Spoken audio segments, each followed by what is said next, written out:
Lisa,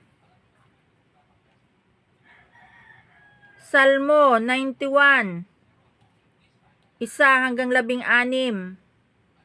Ang katatagan ng nagtitiwala sa Panginoong Diyos.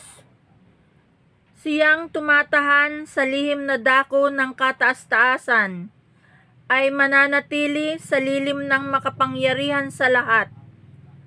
Aking sasabihin tungkol sa Panginoon, siya ay aking kanlungan at aking katibayan. Ang Diyos ko na siyang aking tinitiwalaan, sapagkat kaniyang ililigtas ka sa silo ng paninilo at sa mapamuksang salot. Kaniyang tatakpan ka ng kanyang mga bagwis, at sa ilalim ng kanyang mga pakpak ay manganganlong ka.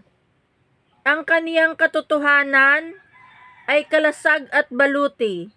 Ikaw ay hindi matatakot sa kakilabutan sa gabi, ni sa panaaman na humihilagpos kong araw. Dahil sa salot na dumarating sa kadiliman, ni dahil sa pagiba man na sumisira sa katanghaliang tapat.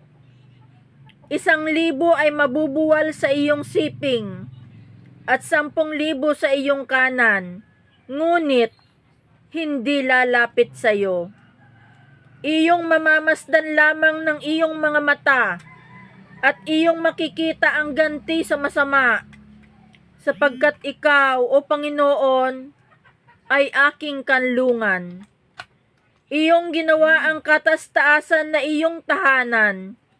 Walang kasamaang mangyayari sa iyo, ni anumang salot ay lalapit sa iyong tolda, sapagkat siya ay magbibilin sa kaniyang mga anghel tungkol sa iyo, upang ingatan ka sa lahat ng iyong mga lakad. Kanilang dadalhin ka sa kanilang mga kamay, baka matisod ka ng iyong paa sa isang bato.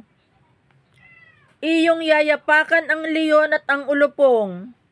Ang batang leon at ang ahas ay yuyurakan mo ng iyong mga paa, sapagkat kaniyang inilagak ang kaniyang pag-ibig sa akin, kaya't iniligtas ko siya. Aking ilalagay siya sa mataas, sapagkat kaniyang naalaman ang pangalan ko.